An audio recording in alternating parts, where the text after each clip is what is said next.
folks, announce the size of the crowd. Because, you know, you set the all-time record. They say 1,800 people. And I said, how were the other candidates? They said, well, Bush had 320, and most of the others were in the hundreds. And we have 1,800, so give yourself a nice applause. Wow. It's the largest crowd they've had here, and it's just an honor. You know, there is something going on that's been amazing. I talk about the silent majority, a term that you haven't heard for a long time, because we have not been heard for a long time, but we're being heard now, big league, big league. I wanted to show you something, and it's sort of interesting because you wake up, you pick up the papers, you read the papers, and you know, I've been saying the press is very dishonest, right? Not all of it. There they are. Look, always live television. I've been repeating this every time I go on. It's live television. Other guys go, there's no television. They have a couple of reporters, and that's fine. And they give a speech. They mostly read it or they use teleprompters. And that way you don't get yourself in trouble. There is something about it, right? And, you know, I say you shouldn't be allowed to use teleprompters because you have to test people's intelligence. If you need teleprompter, you know how easy it is? No, do you know how easy it is? You stand there and you read a teleprompter. I don't know, someday I'm going to be doing it, I guess, you know. But the press, and some of it's been terrific. Some of the political coverage has been very honest, honorable people, and I've met some great journalists.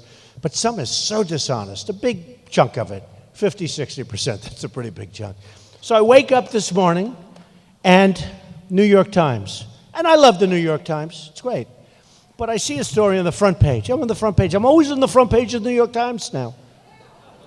We're going to set a record for that, too, like almost every day. So, do you mind if I put on my glasses? Does anybody mind? You know, the print gets smaller and smaller and smaller as they lose more and more money. It's tough. It's true. Do you remember how big those pages used to be? Now it's supposed to be like a tabloid, you know, read it this way. But these things used to be massive. Now they're not so big. But it's still the New York Times. And we still love the New York Times. It's a different bent. Editorially, they kill us all. They don't agree with us, but that's okay.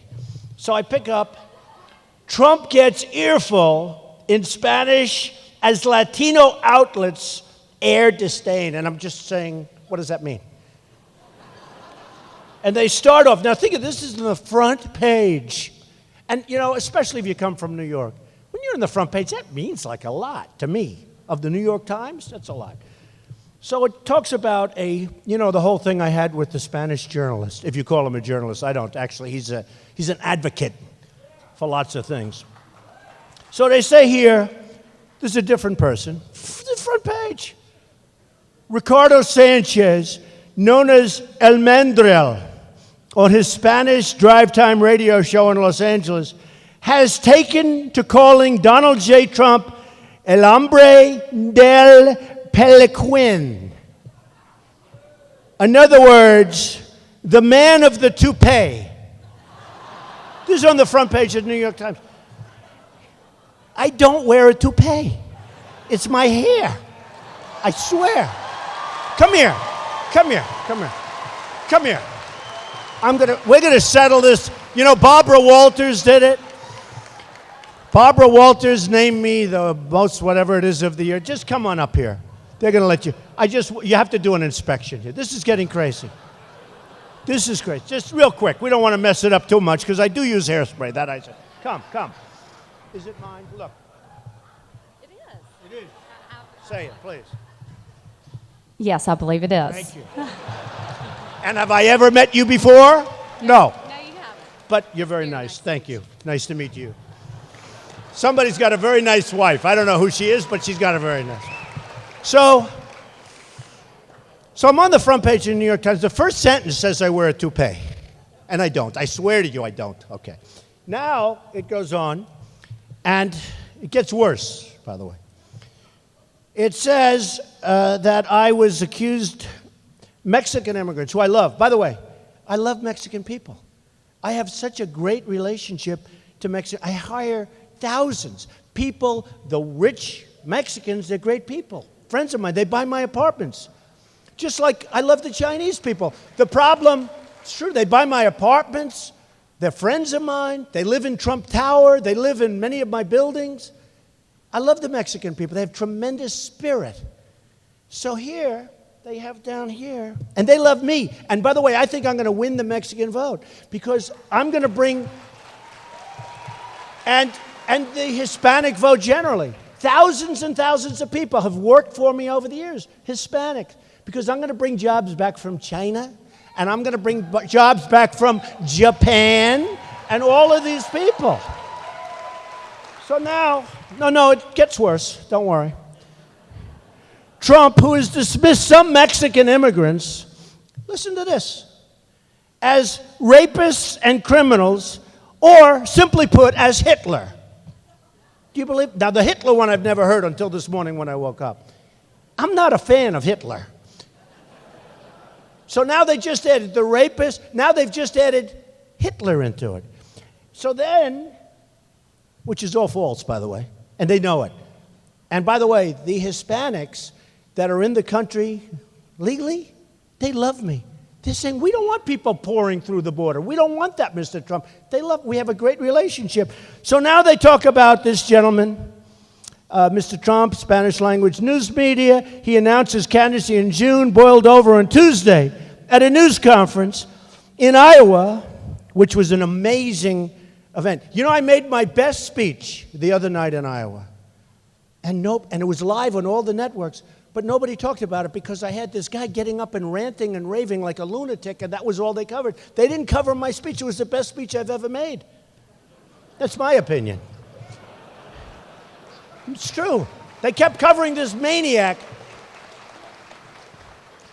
In Iowa, when the candidate, that's me, erupted, when I erupted, I never erupted.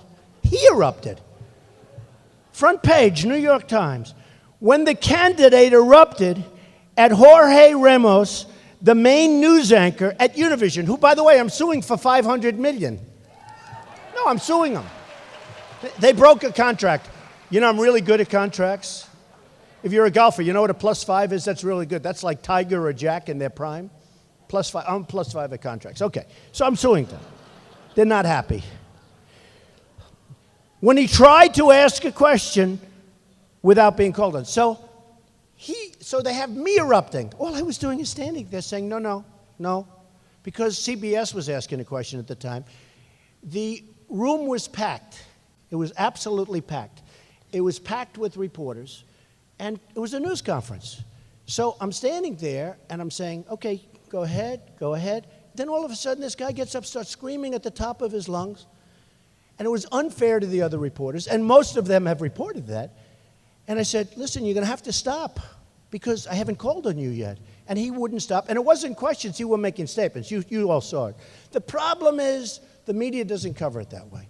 So here they have front page of the New York Times that I erupted. I never erupted. I never even raised my voice. In fact, much of the media, the fair media, even some of the liberal media said I really handled the situation well. Can you believe it? I was shocked. Shocked. So, but now I'm on the front page of the New York Times saying, number one, I wear a toupee, and number two, I erupted at this guy, and number three, they said Hitler. I don't like that. Okay? So the news media, here, you can have it. Anybody want? By the way, there's more in there, but I don't want to report it. I'm just showing the stuff in the front page. I don't have to go back to page 11. That's really bad. So it's an amazing thing what happens with the news, with the media. And again, some is really good and some is really accurate, and a lot of it's not, and it's too bad. But we have a country that's in serious trouble. We don't have victories anymore. We used to have victories. And you know, one of the things that I've been most honored about is when I ran and when I decided to run. Nobody thought I was going to run. They said, he's got this great life. He's built this great company. Now, a lot of people said I wouldn't run because I'd never report my financials because people thought that I was richer than I might have been. But then I reported, and they said, actually, he's much, much richer than we ever thought. Can you believe it? They didn't know I wanted to report my financials. I might have reported them if I didn't run. I might have been the only person in history that reports his financials and says, I'm not running, but I'm reporting. Because I like it. I'm proud of the company. I built this incredible company. But you remember, Do you remember they said very strongly, they said, he'll never run. The talking heads. You know, they get paid like $500,000 a year. A lot of these guys on Fox, on CNN, talking heads. They're not very smart guys. They think they're smart, but they're not. And I won't mention names because some are actually coming around. I'm not going to mention names. You know, I've insulted some of them so badly, there's no way they can ever come to my side. The things I've said about certain of them, but a couple of them have come like full circle. They think it's a phenomenon. One of them, the people who was killing me, yesterday was saying, Donald Trump is a phenomenon. I almost fell off my chair when I heard this. Because what we've done has been amazing. And it's not me, there's a movement going on. This is not like a normal, you know, when you see Bush at 300 people and they're happy, and we have 17 or 1,800 people, and it's just such, there's something happening. There's something happening.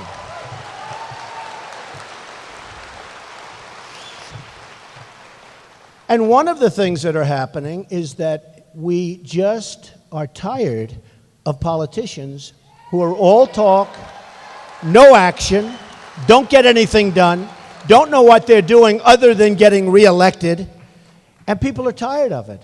They're tired of low-energy people.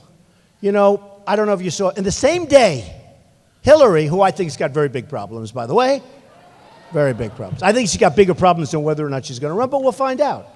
We'll find out. But Hillary and Jeb, I can't call him Bush. He doesn't use his last name. Did you ever see a sign that says Jeb Bush or Bush? Now, there's a reason he doesn't use his last name, because it's not going to work too well. Because we had a lot of problems with that last name. We had a lot of problems. But in the same day, they said, his tone is not nice. His tone.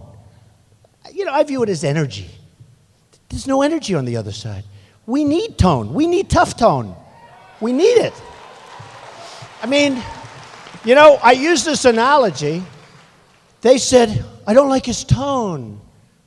And I said to myself, you know, I just turned on, and ISIS was chopping off the heads of 3 Christians, taking their heads off. They were dunking them. You saw that with the cages where they dunk them in the ocean and drown them. And they're talking about my tone. We need tough tone. We're not going to have a country anymore. We're not going to have a country. So I've met so many people over the last period of time, and I've met so many vets who are being mistreated horribly by the incompetent people in Washington. It's not even the money. They throw money, but between the theft that goes on, the bad management, the vets will be taken care of so well under a Trump administration, and I have tremendous support from the vets.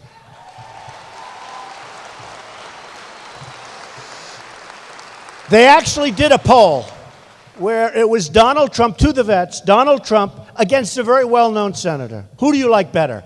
I blew him away. I blew him away. And the reason is, for many, many years, these people, they're in Washington, and they talk and talk and talk, and nothing happens.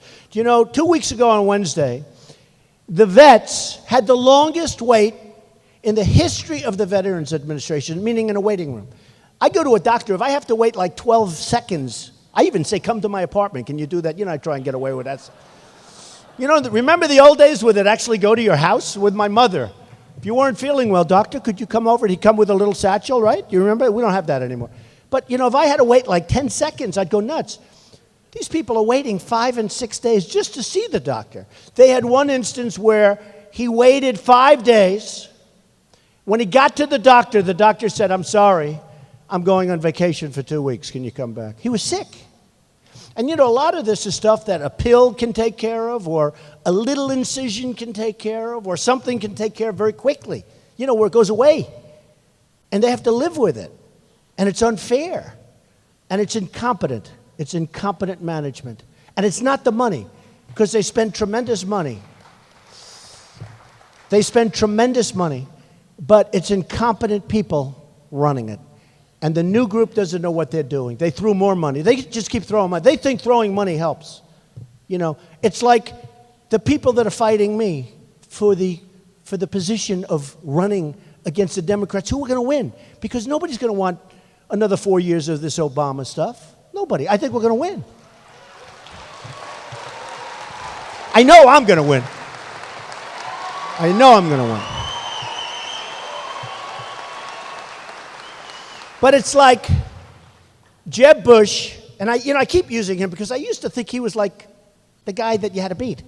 But he's like mired down. He's going down fast. I don't even know who's second. You know, a poll came out today. Actually, Dr. Carson's second. He's a nice guy. I can't hit him. He's been so nice to me. It's true. I cannot hit him. And Ted Cruz, Senator Cruz, has been so nice to me. I can't hit him. I may have to if he starts getting like really close. I may have to. But you know, it's sort of interesting. No, but Ted Cruz has been so great. In fact, I think we're doing something next week or the week after about the Iran Pact. We're going to do it in Washington. We're going to have a tremendous crowd come out. And this Iran Pact is, you talk about incompetent. I mean, this is one of the all-time. But it's like, I really was hitting Bush hard. I actually felt sorry for him because he's such a nice person, you know? And yesterday he upped his energy, and I've called him a low-energy individual. We don't need low energy. Our country's falling apart. We're getting beaten at every single corner. We don't have one good trade deal out of hundreds. We're losing money with everybody. China's taking money like candy from a baby's pocket. Japan is sending millions of cars to our shores. Millions. We send them beef. We send them wheat. You ever see what? They're up here, we're down here monetarily. Like they're here, we're here. And then they don't want our beef. They send it back. It doesn't last very long. It's called perishable. And I was in Los Angeles and I saw a boat, a ship, like the biggest ship I've ever seen. Cars from Japan. And it's like so imbalanced. It's so imbalanced. And they're rough and they have a great leader. And we have Carolyn Kennedy representing us, who's a very nice person. I tell her all the time, I told you, why do I like her? Because Ivanka likes her, my daughter. Anybody my daughter likes, I like. But I don't want her negotiating for me, please. Not Carol. I told the story about, has anyone heard how she got the job? Has anyone heard? Should I tell you the story? So it was on 60 Minutes. And it was actually very accurately portrayed because I told the story once before. And it was very accurately portrayed. Carolyn Kennedy went to the White House. And she said, you know, nicely, meekly, I'd like a job. And they said, oh, that's good. What would you like to do? Oh, do you have anything? Well, how would you like to be the ambassador to Japan? She went, really? This was on 60 Minutes. I'm telling you, it's very close. Because all those live cameras back there, they're going to test me. You know, I can't even exaggerate anymore. It's true. They're testing me all the time. He said this, and it wasn't quite that way. He said The Art of the Deal is the greatest selling business book of all time. I think it was. But now I say one of them. That way I can't get in trouble. I think it was. So they have Carolyn Kennedy, ambassador to Japan. She goes, really? Wow. She goes, are you serious? They made her ambassador to Japan. And now they show her in Japan, 60 Minutes, and Abe, killer. He's a killer. Abe is the new head of Japan, right? And Abe is wining and dining her, feting her, you know, dinners, state dinners, beautiful. I mean, she's a wonderful person. She doesn't have a clue. So I have Carl Icahn. Does anyone know Carl Icahn? Carl is great. He said, Donald, do me a favor. Stop calling me a killer. But I said, Carl, you're a killer. But he doesn't want me to call a killer, so I will not call him a killer. Is that okay? And I have other guys, very tough.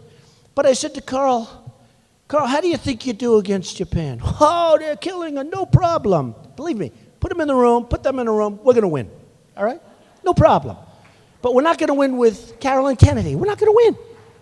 The first thing I say is, if they're selling trillions and we're doing down here like peanuts, it's got to equalize, folks. What kind of a deal is this? China's worse. I love China. I love the people of China. Just like in Mexico, I love the people. The problem with Mexico, with China, with Japan, their leaders are much smarter than our leaders, like to a point of no return. We're getting killed. It's hard to believe. You know, I always use as an excuse, nothing to do with business, but it's a good sort of a reason. Sergeant Bergdahl, right? We know Sergeant Bergdahl. A traitor. 6 people died looking for him. He left. He deserted. Went to the other side. He didn't realize the other side wasn't treating him so nice. You know, they were not too nice to him. They roughed him up. But so, he says, good. I agree. Good. Drop them back. Give them. Let's retrade that deal. So we get Bergdahl a trader. This is the same people that make our trade deals. We get Bergdahl, a trader that we don't want. I don't want him. Does anybody here want him? And they knew that he was a traitor because they had a general and a colonel interviewing the guys and the people that were with him. So they knew he left. It wasn't like, oh, they found out later. They knew before the deal was made. So we get a trader named Bergdahl. 6 people died trying to find him.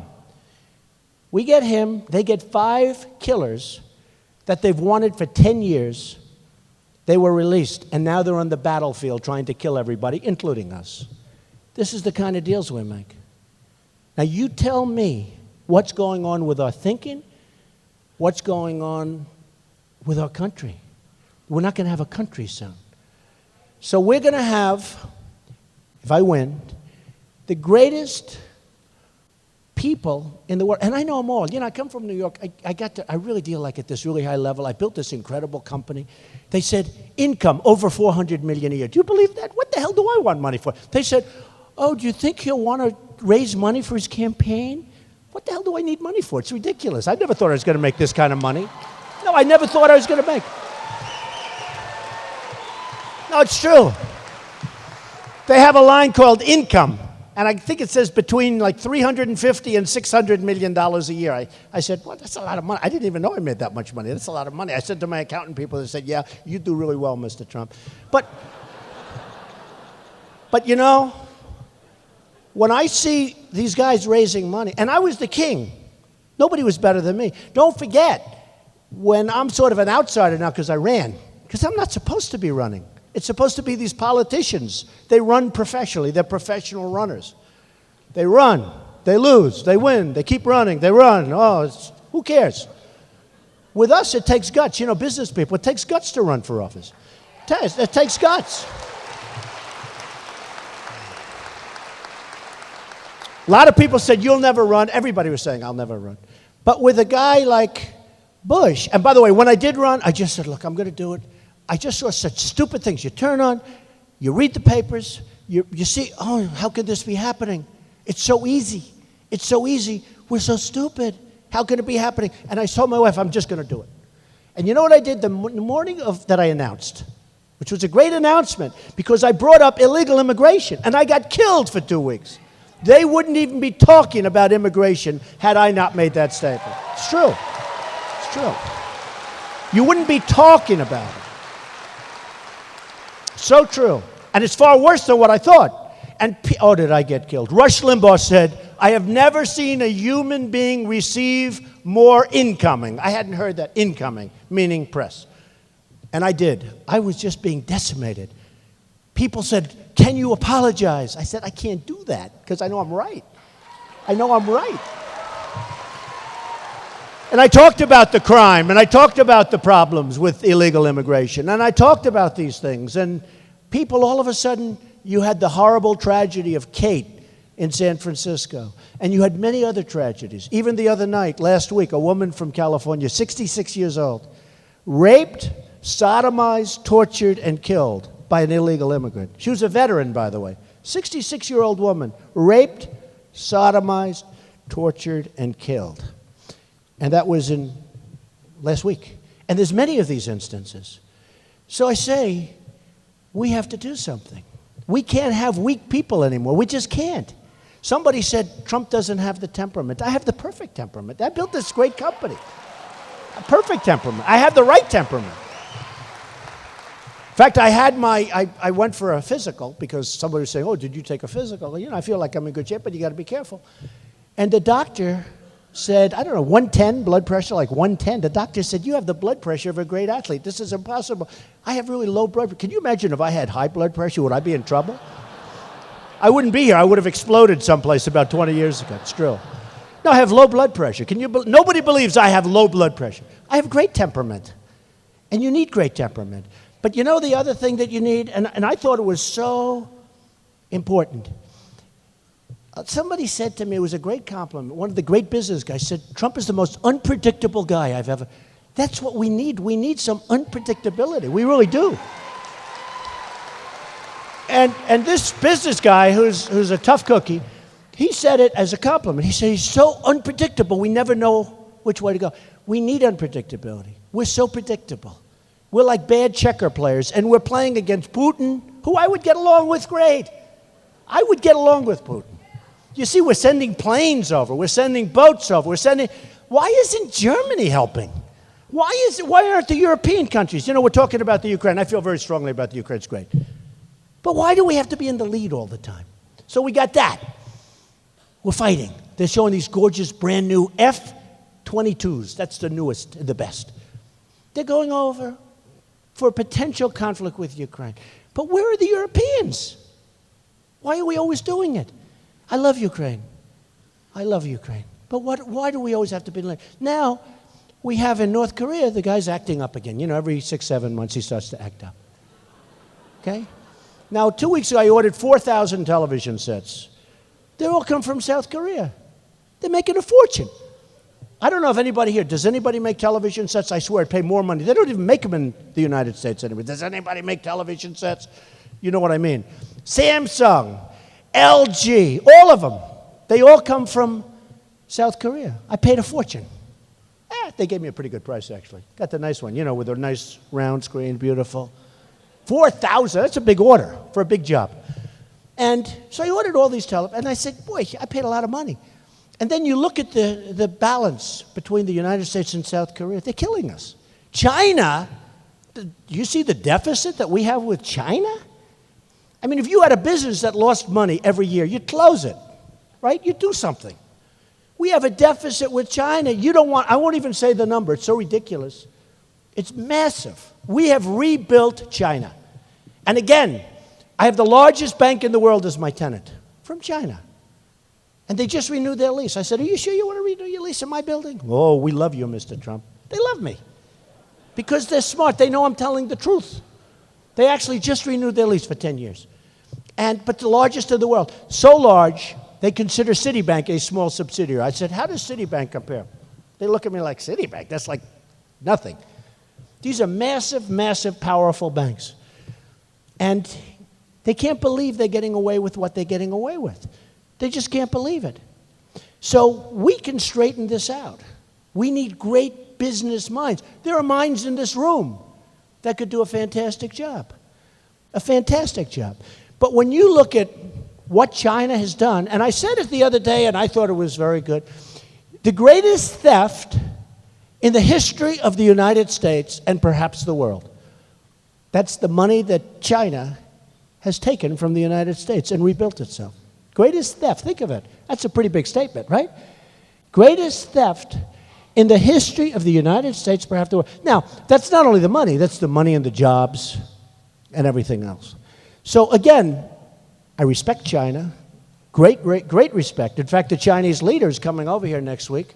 We'll give him a great dinner. We'll celebrate him. You don't do that to people that are, you just, let's have lunch. You don't need these big state dinners. You don't need them. They probably leave and they say, what a bunch of dopes. Can you believe the way they look? So, again, whether it's Japan or Mexico or China, I love them. I just wish our leaders were smart. I know the greatest negotiators in the world. Some are overrated that you heard of. Some are underrated. Some you never heard of. I know the best. Like Carl Icahn's one of the best. If I put Carl in charge of Japan, Carl, handle Japan trade deals. It's over. Just walk away. Let them on the run. Oh, forget it. They even know that they don't have a chance, okay? It's over. And if I put another person, you understand, okay? Not Carolyn Kennedy. I love her. Not Carolyn. I said at one of the groups, I said, you know, the people I'm talking about are not nice people. They're vicious, horrible, miserable human beings. But they're the greatest negotiators in the world. And I said to the audience, do you care? And they gave me a standing ovation. They said, we love them. I said, you'll never have dinner with them? They think horribly of you? These are terrible people in many cases. In about 2% of the cases, they're actually nice people. But who cares? I want our great negotiators negotiating our deals. I don't want these nice people that got there because they gave political contributions. It's true. They got there because they got friendships. I want the best and the brightest and the smartest, because that's what we're dealing with. In China, they are so smart. What they've done to their currency is so brilliant. They have manipulated. Now, they may be creating a bubble, and they don't care because we're going to pay the bigger price for the bubble than them, if it is, in fact, a bubble. But when I see these people that are negotiating, and I know some of them. I know some of the people that are our top trade people. I don't want to get personal because they're nice people. And they see me and they like me and I like them. They don't like me. I mean, I'm sure behind my back they say bad stuff, but that's okay. They pretend they like me, I will say that. Especially now since I'm leading in every poll. Now they're really liking me. You know why? Because they want to keep their job, but that's not going to happen. I'm sorry. We're going to put the right people in.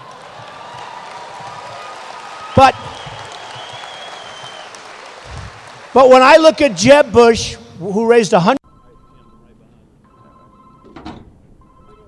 Hey, it's Greg. Hello. Listen, the Air Force One's landing momentarily. We see it on its descent. There it is. Okay. I think the plane's I'm up. coming right now. I should be up. I'm ready to go, yeah. Yeah. I just want to make sure it's it. Okay. Okay, bye-bye. Okay.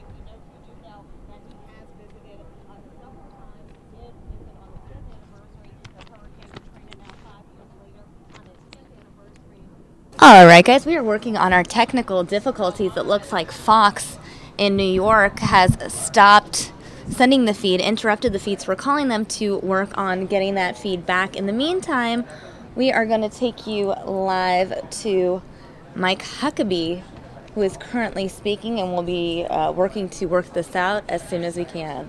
The year after, 0 suicide bombers.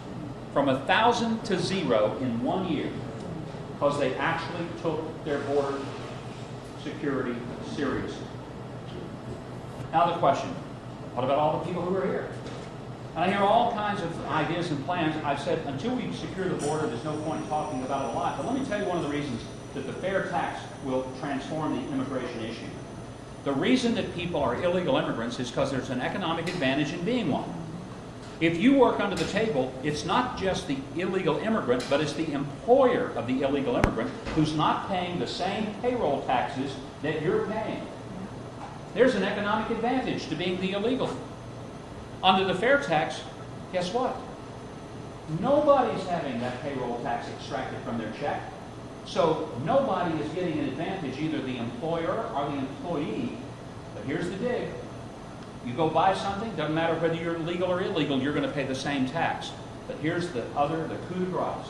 Under the fair tax, if you're a citizen, you get what the fair tax calls the prepaid, which means you're untaxed for basic necessities.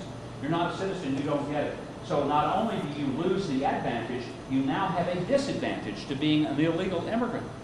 Take the economic incentive away, and you're going to fix this problem a lot sooner than you will by coming up with very expensive plans to do this or that. That's how we need to fix it, and we will. But we can't have amnesty, we can't have unsecured borders, and we can't continue to have a country in which we do not have control over who comes and why they come. Do you ever keep building a wall like Trump does? Absolutely. I mean, I've seen it work. My friend Duncan Hunter, former congressman of San Diego, whose son Duncan Hunter II is now the congressman, both of whom have endorsed me, by the way, have taken me to San Diego where they built that secure fence around their area. Oh, yeah. You know, I'm a business person. How do you say no, right? I said, I don't want it. I don't want your money. Because he would come to me in 2 years, 3 years, 4 years, 1 year, 6 months, who knows? And he's going to want something. And it may be not for the good of the country. And all I care about is the country. You know, I built this. Thank you.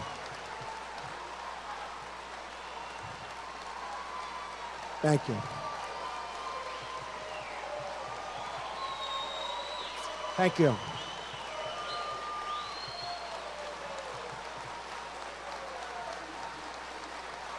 Thank you.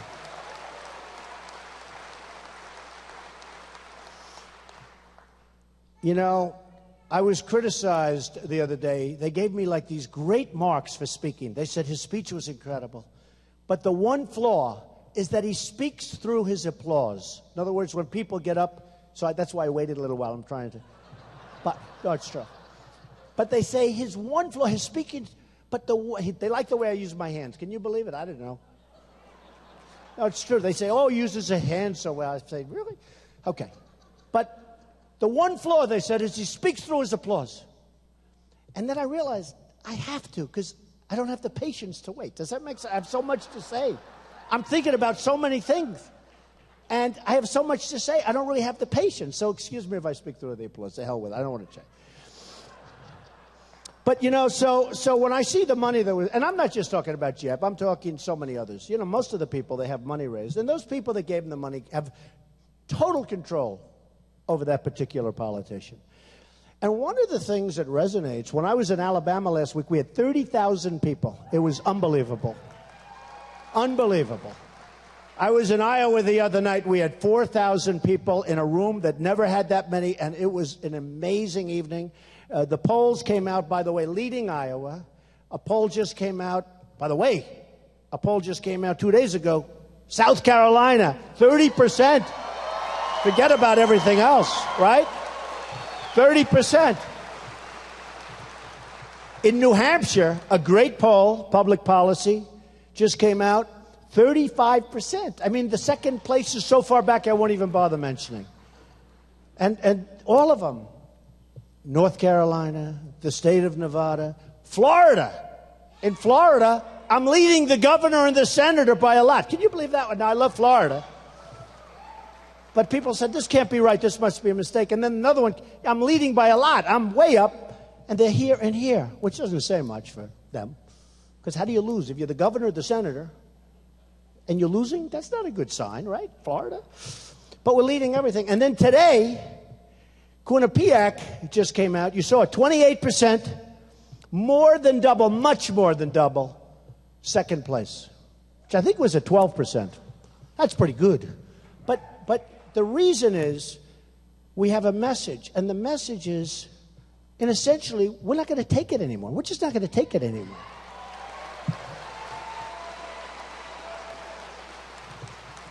So, a couple of weeks ago, we came out with our immigration plan, and it's honestly been met with, I know you've heard, very controversial and all, but generally speaking, it's been met with tremendous applause. People are tired of what's happening, and part of the plan is a wall. And I was criticized, you can't build a wall. How can you? You're right. She's obviously in the building real estate business, right? Stand up. Are you in the real estate business? And you know what I'm doing. Can Trump build a wall? And it's going to be so beautiful. Because someday when I'm no longer around, they'll call it the Trump wall. It's got to be the greatest wall. Got to be the greatest. Thank you. Thank you, darling. So, I heard so much about you can't build a wall. So here's the story. The wall that they have now is like this. Did you ever see it where they're doing they buy a ladder at Home Depot, they're over the wall. This is not the kind of wall. Not that kind. I'm probably talking about 50 or 60-foot precast panels. Bing, bing, bing. People aren't getting over my wall. And they're not going under it. Then they say, oh, they'll go under. Well, you can't, because with X-ray equipment, you can't go under it. You see it right away. All right? But people don't go over my wall. You can go solid. You ever see plank that's laid like for highways where they cross highways? It's concrete plank. It's precast.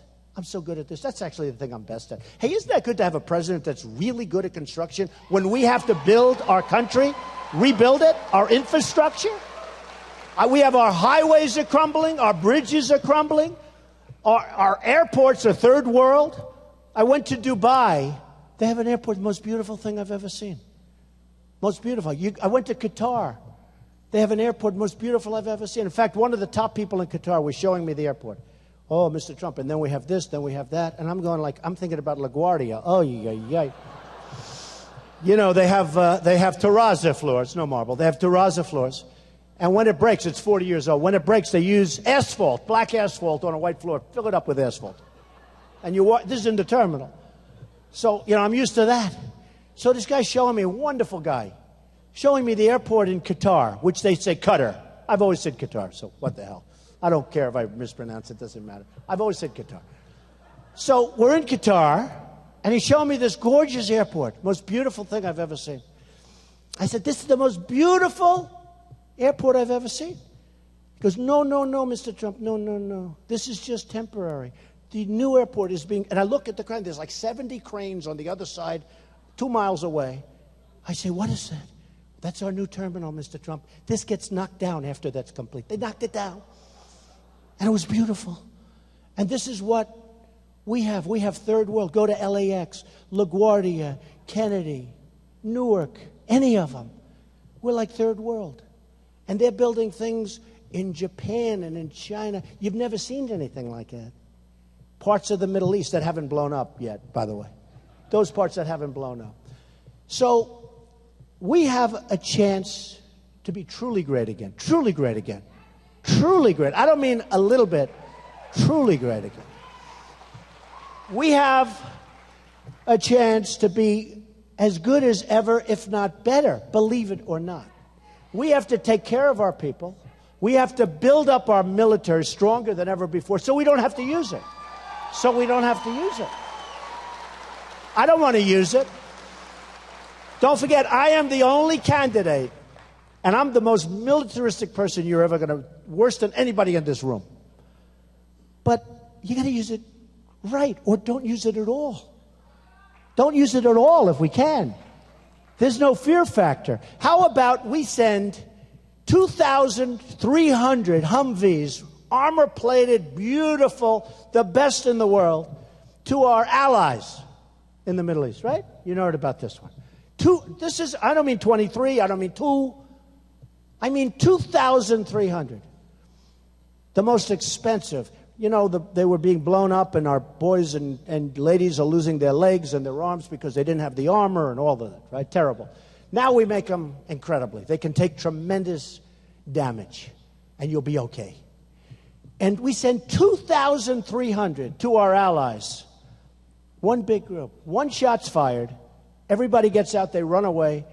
Our enemy now owns all of them, has all of them.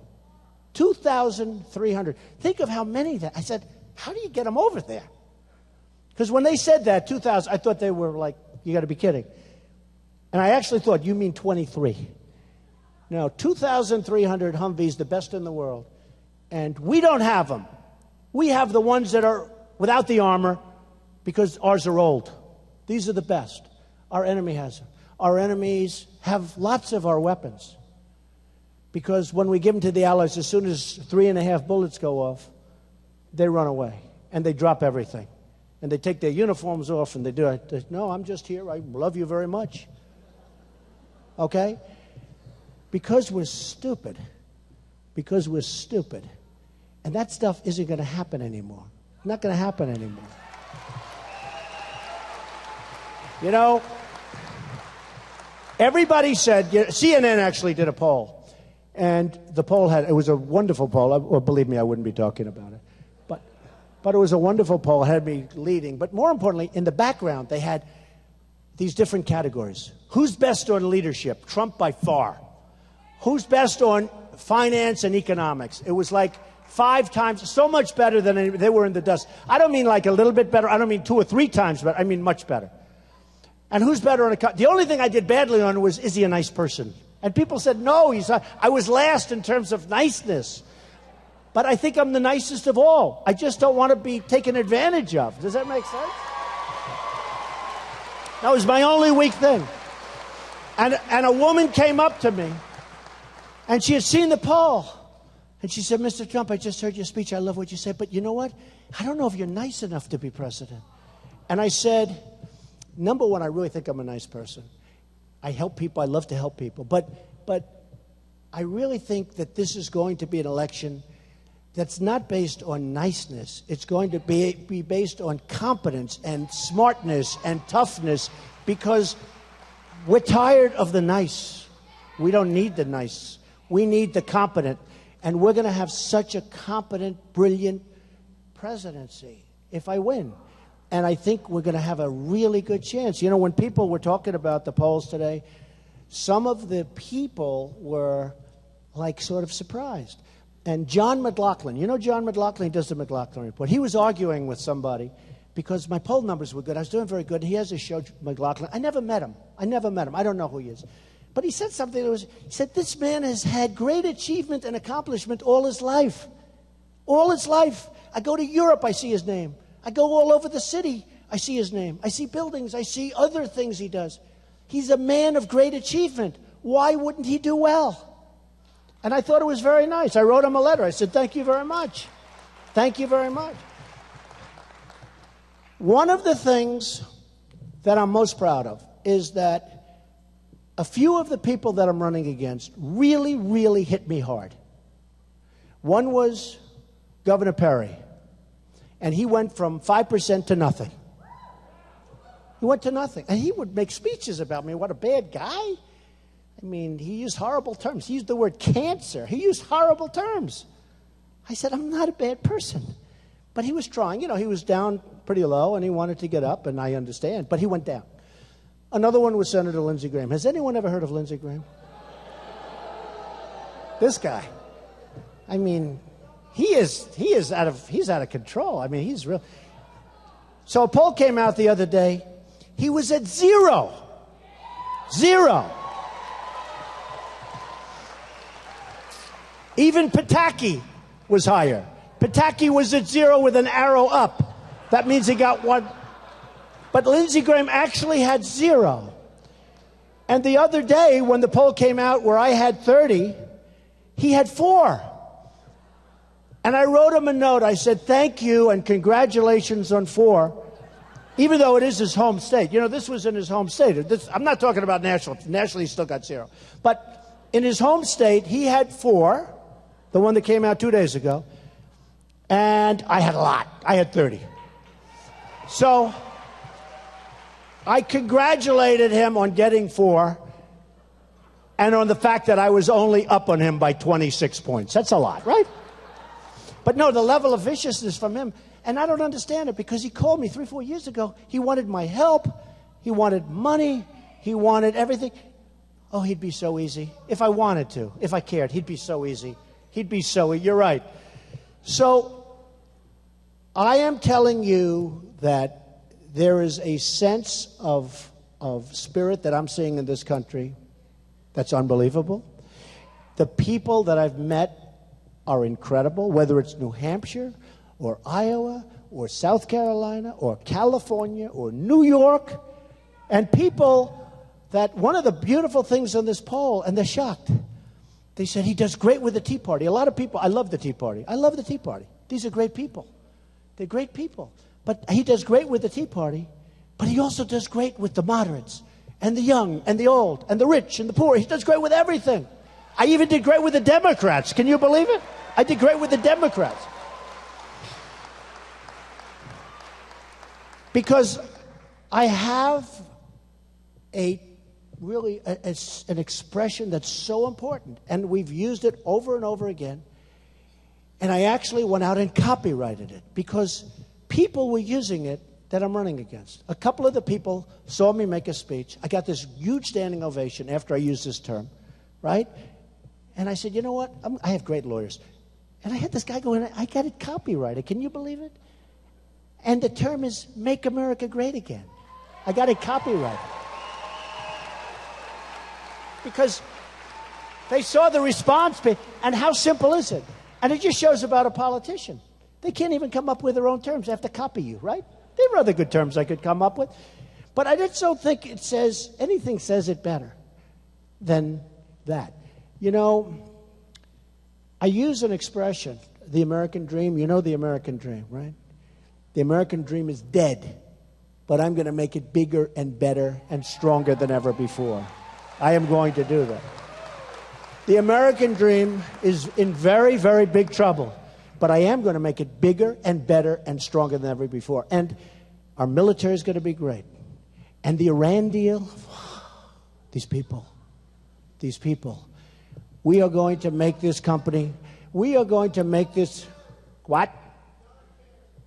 We are going to make this country so strong and so powerful and so wonderful, and you're going to be so proud of it. And you know, like the people that fought me, they seem to be gone. Well, when countries fight us without fighting, we're going to beat them. We're going to beat them at trade. We're going to have the best military. We're going to have the best of everything. We are going to be so proud. If I am president, you're going to be so proud of our country.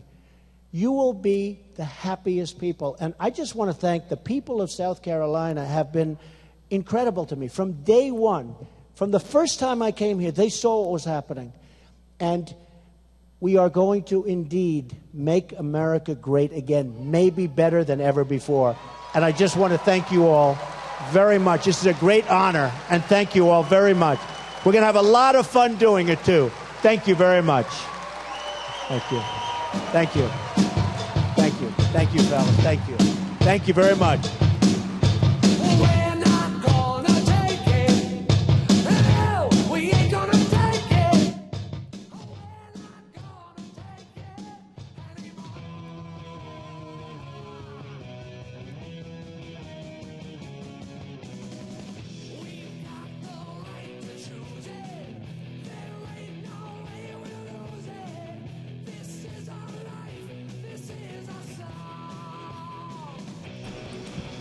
All right, Ron Hoon, that was a wrap on Donald Trump's rally in Greenville, South Carolina. I was joking with the chat room because I was told that Donald Trump's rally started at 8. And then later on, after I'd already started the stream, someone was like, well, it's 9. Donald Trump didn't get on until 9:30. And one of the things that we noticed here on News Now is that President Obama is always late. And I always kind of joke. And I was like, you know what? Trump is Obama late. Trump is practicing being president before he's even elected. I love how you created a new word with multiple syllables. Obama late. Oh, yeah. Obama late is like... Obama late. You don't even know. It's just like, yeah, maybe I'll show up 15 minutes late or an hour late. I'm just going to do what I want because I'm president. Well, I hope everybody can stick with us for the next few minutes because there's some info that Donald Trump, if I was him, I would pay very close attention to. Elaborate. Because there is a new poll out this morning that I find absolutely fascinating. And we can tell people about it right now. Okay. If you want. Let's do this. It is a poll by Quinnipiac University, highly respected. In Connecticut. Correct. And they have Trump's numbers. This is a national poll that this is different now from we told you a lot lately about New Hampshire, Iowa. This is national. This gives you a snapshot of the whole country. Trump is so far ahead of the other Republican candidates, it's almost mind-boggling.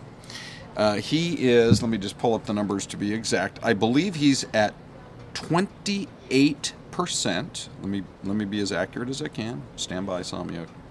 28%. Wow. And then number 2, and this is so interesting to me as well. Should we ask the chat room who they think number 2 is? Yeah, you bet. Okay, chat room. Who is number 2 in this poll done by, when was this poll done? This was Quinnipiac. But when? I've learned to keep my phone away from No, I already saw the answer. Did. Yeah, okay. But, this was conducted August 20th through the 25th. And Trump was number 1. Trump was number 1. And the question is, who is number 2? And I just have to say that everybody's getting it right. Wow. You guys are very politically astute. Very savvy. They all know it's Ben Carson. Yeah, that's exactly right. And we talk about this a lot, how we feel like we have pretty darn good political coverage here on News Now. And a huge part of that is the fact that you guys are so into it. and are right on top of things. So yeah, Ben Carson has now moved into a strong number 2. And honestly, you got to drop quite a ways down. I mean, now you go to half of his support. So you got Trump at 28, Carson at 12, and the next closest in that 6 and 7% range are Rubio, Cruz, Bush, Walker. So they're all at 6 or 7%. Based on these polls, who makes the top 10 this time? Trump, Carson, Bush, Cruz, Rubio, Walker, Kasich, Fiorina. Stop there. Because remember, in the next poll, they're going to just do top 8. They're going to split it into 8 and 8. Oh, in the next debate. Oh, has someone dropped out? No, it's just that the CNN has the next debate. The 17th person doesn't even get to go right. on stage. So it's a battle between Gilmore and Pataki. Oh my gosh! Just to even be acknowledged. That's mean, though. At least Fox News included everyone. Right. Well, I don't know. Maybe they'll throw another chair up there, but honestly. And there'll be Rick Perry sending out messages. This is just so wrong. My candidacy will be able to just explode if I could just get on the stage or whatever. So it really is. What really matters now is the top 8, and you've got Trump at 28, Carson at 12. But hold on a second. There's something dig into this poll, and there's something that Donald Trump has to pay attention to. Get to that in about 60 seconds. So you got Trump at 28, Carson at 12, Rubio, Cruz, and Bush at 7, Walker at 6. There are your top 6. And then if you cut it off right now, it would be Kasich and Fiorina. So that means Chris Christie doesn't make it, right. Huckabee doesn't make it, Rand right. Paul doesn't make it. And that actually feels to me like the correct top 8, does it not? I trust your word. I mean, Chris Christie... You pay attention to these polls day in, day out. Well, Chris Christie is trying hard. He was doing a lot of national talk shows this morning and that kind of thing. Sure. And he's on the bubble there. But Huckabee, I think that one of the angles that you and I talked about the next morning coming out of the debate was that Huck... Speaking he just of wasn't Huckabee, strong. though, He was not strong. We could show people the back of Huckabee's head right now because he's live. Yeah. And I just want to show you guys that we have live images coming in of the back of his head. There you are. He just wrapped up. But like we said, it almost felt like he was up there just trying to be an entertainer and a comedian. The only thing people remember him for in that whole debate was how he joked about how once people follow my tax plan, the prostitutes and the pimps will finally start paying taxes. And it got a huge laugh. I mean, not just from the crowd, but all the other debaters laughed. But that's the one memorable thing. Now, right. Ben Carson got a laugh when he said, I'm the only one up here who's separated Siamese twins. I mean, that's pretty good. But then his point was, I'm also... the only one who's operated on people's brains, and if you look at Washington, D.C., it feels like they don't have brains out there. I mean, so that sticks with people. The Huckabee, I think, is toast. But Chris Christie, I'm not going to call him toast yet, but there you are. So in terms of what is the takeaway for Donald Trump, they tried something new this time in this poll, and I love that they're doing this, and I hope other organizations will as well. They asked... We haven't even talked about this or gone over it, but they did a word association game. So as they were going through the candidates, they said, we'll say a name, and the only one I actually know about is Trump. But they said, we'll play a word association game. We're going to give you the name of each candidate, and as soon as the name pops up, boom, first word that comes to your head. Okay. So the first word that came to mind about Trump was arrogant. The first? That's the first word. Even before hair? Yes, before hair. I think Trump hair, or this hand movement he does all the time. Right, yeah. But I guess that's not a word, it's just a motion. Right. I'm so fascinated. I was just watching to see if he ever put his hands down at all. Yeah, I know. And maybe he has. Yeah, he's got some choreography going there. In his forearms. Yeah. So who knows? Maybe we'll get to see that for the next 8 years. It would be entertaining. It would be an entertaining presidency. Arrogant was number 1. The number 2 word. Now, I'm just saying, Donald Trump. Any word come to mind? Anything at all? Because the number 2 word for Trump was blowhard. Who even uses the word blowhard, though? That's actually really surprising. At least arrogant's a common word. Right. Blowhard's kind of an odd word to be like the second place word. Yes. I've never used blowhard in my life. Now here's the number 3, and you have used this word. Okay. But none of the top 3 are complimentary in really any way. So you have arrogant blowhard, And? who they also think is an idiot. Okay, I've heard that word before. By the way, some of you viewers who may not be sticking around, I suggest you stick around because a Trump press conference should be starting any minute now. I'll be hearing it here. And it's possible we could have another, I don't know, Jorge Ramos moment? Possibly. It's possible. We don't know, but I'll go ahead and show you guys a live look at the media availability that they're setting up right now. Good. Everyone Yep. getting their mics ready to speak with Donald Trump after his rally in South Carolina that we Okay, just watched. so I've got to run, but I did just want to say, to me, we need to explore this more in the next day or two. We shall. Why would he be so high up in the poll, and yet you just ask people to describe him, and it's all these as negative as you can be?